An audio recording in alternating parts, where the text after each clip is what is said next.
Everyone, welcome you all on focus on study. मैं आज को आपको कराने वाली हूँ हिस्ट्री, जिसको हम हिंदी में बोलते हैं इतिहास। बिल्कुल स्टार्टिंग से कराऊंगी, एकदम बेसिक से। जिसने कभी एक बार भी हिस्ट्री नहीं पढ़ी है वो भी इसको अच्छे से कर सकते हैं। अगर आपको इस सेशन की PDF चाहिए है तो वो आपको मिल जाएगी हमारे टेलीग्राम चैनल, जो कि है फोकस ऑन स्टडी के नाम से ही। फोकस ऑन स्टडी के नाम से ही मैं आपको लिंक इसका वीडियो के डिस्क्रिप्शन बॉक्स में भी दे दूँगी। आप हमें इंस्टाग्राम पे भी फॉलो कर सकते हो। इंस्टाग्राम ID है focus on study 27। Focus on study 27। किसी भी टाइप के क्वेश्चन के लिए आप मुझे यहाँ फोकस ऑन स्टडी के इंस्टाग्राम पे मैसेज कर सकते हैं। चलिए शुरू करते हैं अपनी आज की क्लास हिस्ट्री की। चलिए सबसे पहले हम जानते हैं इतिहास के बारे में कि इतिहास होता क्या है।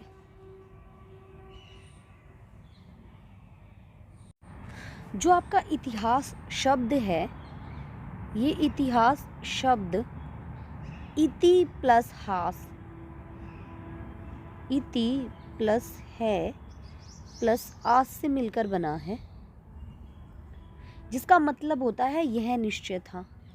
इसका अर्थ होता है यह निश्चय था। ग्रीस के जो लोग थे, ग्रीस निवासी, इसे इस्तोरिया के नाम से जानते थे। किस शब्द से? इस्तोरिया। इस्तोरिया, जिसको इंग्लिश में हम ISTORIA लिखते हैं, इस शब्द का प्रयोग करते थे, जिसका शाब्दिक अर्थ होता है, इस्तोरिया का शाब्दिक अर्थ है बुनना। क्या है? बुनना।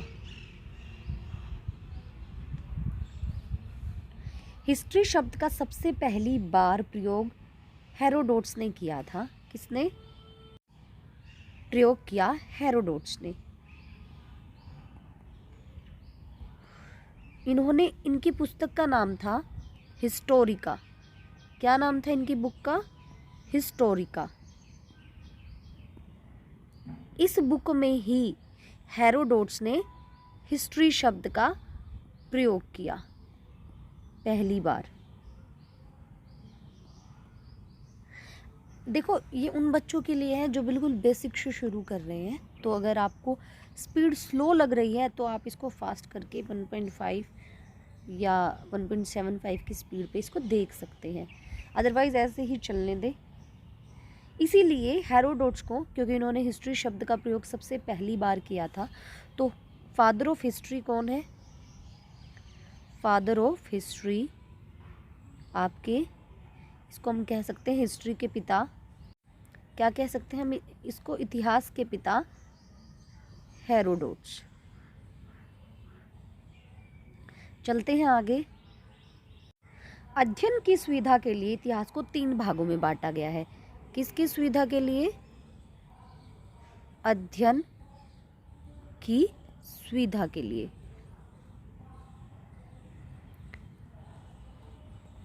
के लिए 3 भाग हैं। वो कौन कौन से हैं मैं आपको बता देती हूँ।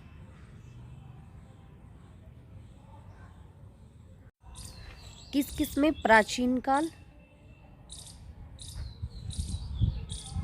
आधुनिक काल, प्राचीन काल, मध्यकाल, मध्यकाल और आधुनिक काल।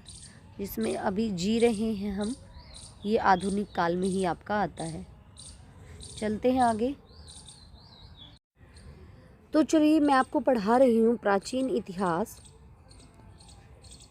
तो हम प्राचीन इतिहास को जानने के जो हमारे पास स्रोत हैं उनके बारे में जान लेते हैं।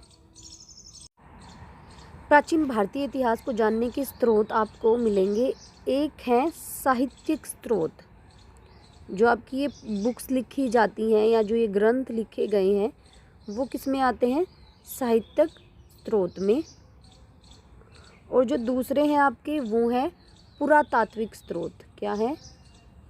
पुरातात्विक स्रोत, जैसे ये पुरानी चीज़ें आपको मिल जाती हैं, सुना होगा आपने, ये अजंता एलोरा की गुफाएं हैं, ताजमहल है, ये सब क्या है, पुरातात्विक स्रोत में ही आते हैं। जो साहित्यिक स्रोत है वो आगे बटा हुआ है, ये भी दो तरीके का है। एक तो आपके हैं धार्मिक साहित्य, जैसे कि आपके वेद, धार्मिक साहित्य, और दूसरे हैं लौकिक साहित्य। क्या है? लौकिक साहित्य। धार्मिक साहित्य भी दो चीज़ों के अंदर बटे हुए हैं आगे चल के। एक है आपका ब्राह्मण ग्रंथ, ब्राह्मण ग्रंथ, और दूसरा है गैर ब्राह्मण ग्रंथ। क्या है? गैर ब्राह्मण ग्रंथ। जो ब्राह्मण ग्रंथ है उसमें क्या क्या आता है देख लेते हैं। ब्राह्मण ग्रंथ में आपके आते हैं वेद, पुराण, वेद, पुराण, आरण्यक, उपनिषद, महाभारत, जो भी है आपके महाभारत, या फिर कोई भी स्मृति ग्रंथ आदि, ये सब आते हैं आपके ब्राह्मण ग्रंथ में। और गैर ब्राह्मण ग्रंथ में जो आते हैं वो है जैसे जैन साहित्य हो गया आपका, बौद्ध साहित्य हो गया, इस टाइप के जो दूसरे धर्म चले थे हिंदू धर्म के अलावा, ये सब गैर ब्राह्मण ग्रंथ में आते हैं। ये जो मैंने आपको बताया कि साहित्यिक भारतीय इतिहास को जानने के कितने स्रोत हैं आपके, साहित्यिक स्रोत है और पुरातात्विक स्रोत है। साहित्यिक स्रोत में आपका धार्मिक साहित्य और लौकिक साहित्य आता है। धार्मिक साहित्य ब्राह्मण ग्रंथ और गैर ब्राह्मण ग्रंथ में, वेद, पुराण, आरण्यक, उपनिषद, ये सब ब्राह्मण ग्रंथ में आता है। और गैर ब्राह्मण ग्रंथ में जैन, बौद्ध, जो ये हिंदू धर्म के अलावा जो धर्म चले थे उनका जो साहित्य है वो गैर ब्राह्मण ग्रंथ में आता है। अच्छा, जो लौकिक साहित्य है उसके अंतर्गत क्या आता है? इसमें आते हैं आपके जो ऐतिहासिक ग्रंथ या जीवनी है ना, जो मैं मेनली बात करूं तो ये जीवनी आदि लौकिक साहित्य में आती है। अब बात कर लेते हैं पुरातात्विक स्रोत की। तो पुरातात्विक स्रोत में आपका क्या क्या आ जाएगा? अभिलेख, जो कोई भी आपके मिले हैं, अभिलेख मिले हैं, सिक्के मिले हैं, पुराने ज़माने के सिक्के आदि, स्मारक कोई भी, ये लाल किला हो गया, ताजमहल हो गया, अजंता एलोरा गुफाएं हो गई, ये सब स्मारक के अंदर आते हैं। मूर्तिकला, बहुत सारी मूर्तियां भी तो पाई जाती हैं। इसके अलावा चित्रकला आदि, ये सब आपके पुरातात्विक स्रोत के अंदर आते हैं। ये मैंने आपको एक इसका ब्रीफ दे दिया है कि कैसे कौन कौन से स्रोत हैं। अब इनको ही हम अच्छे से पढ़ेंगे आगे। तो चलिए स्टार्ट करते हैं आगे पढ़ना। तो चलिए शुरुआत करते हैं साहित्यिक स्रोत से। किससे? साहित्यिक स्रोत से।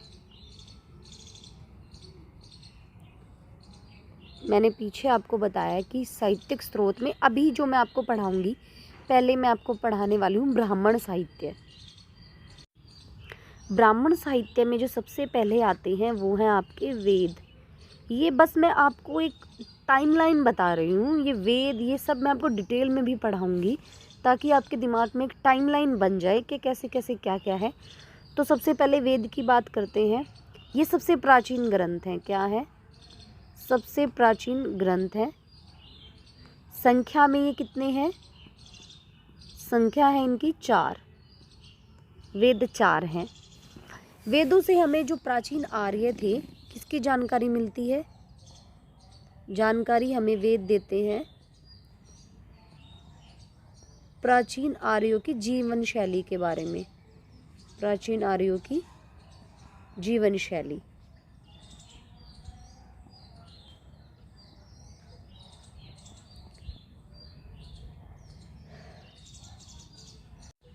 उसके बाद आते हैं आपके ब्राह्मण ग्रंथ। ब्राह्मण ग्रंथ। अगर ब्राह्मण ग्रंथ की मैं बात करूं,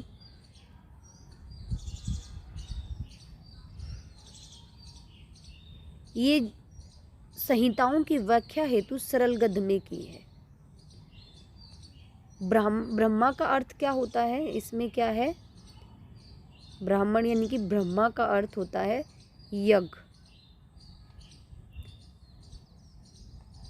यानी कि जो यज्ञ है, यज्ञ के विषयों का प्रतिपादन करने के लिए, यज्ञ के विषयों का प्रतिपादन करने के लिए, यज्ञ के बारे में जो विषय है उसको बताने के लिए ब्राह्मण ग्रंथ की रचना की गई है, उत्पादन करने के लिए।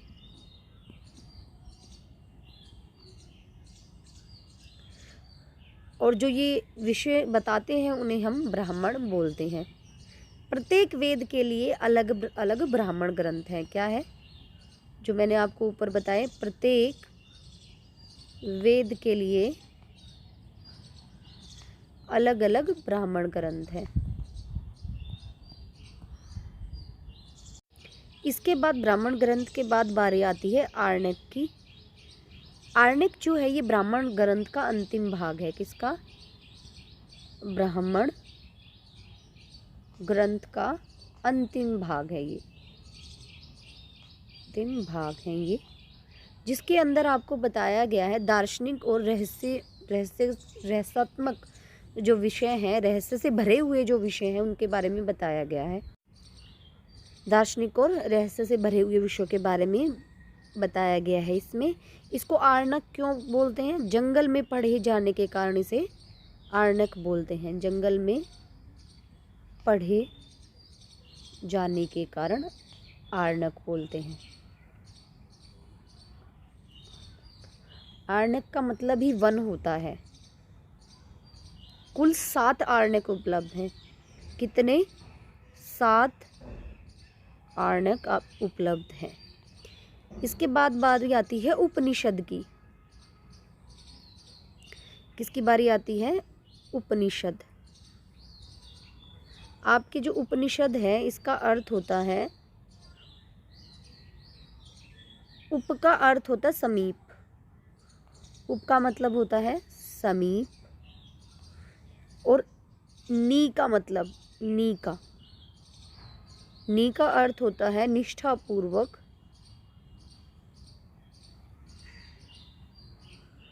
और सद का अर्थ होता है बैठना। क्या होता है? बैठना। तो ये क्या हो गया, इसका पूरा अर्थ क्या हो गया? यानी कि समीप बैठकर निष्ठापूर्वक ज्ञान की प्राप्ति ही उपनिषद है।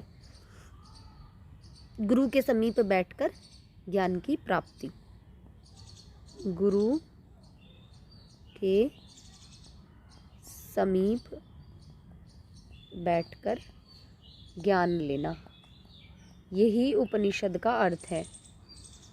इसके अलावा वैदिक साहित्य के अंतिम भाग होने के कारण इसे वेदांत भी कहा गया है। क्या कहा गया है? वेदांत। इन्हें वेदांत क्यों कहा गया है? वैदिक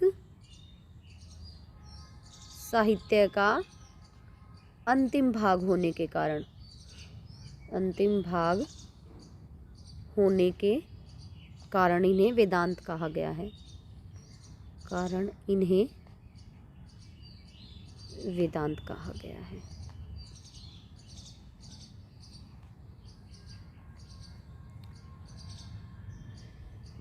आपने एक शब्द सुना होगा, सत्यमेव जयते। सत्यमेव जयते, वो यहीं से काफ़ी इम्पोर्टेंट, काफ़ी एग्ज़ाम में ये पूछ लिया जाता है कि जो सत्यमेव जयते है ये हमारा राष्ट्रीय आदर्श वाक्य है, जो कहाँ से लिया गया है? मुंडकोपनिषद से लिया गया है।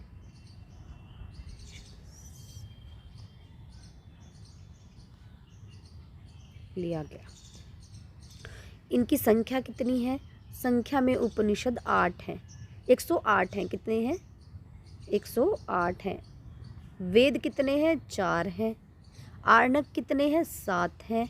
और उपनिषद कितने हैं? 108 हैं। याद रख लीजिएगा आप इस संख्या को। इसके बाद बारी आती है वेदांग की। वेदांग की जो संख्या है वो कितनी है? 6 है। संख्या में वेदांग 6 हैं। कौन कौन से हैं? शिक्षा, कल्प, व्याकरण, निरुक्त,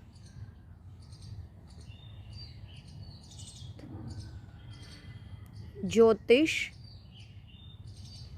और छंद। ये 6 हैं।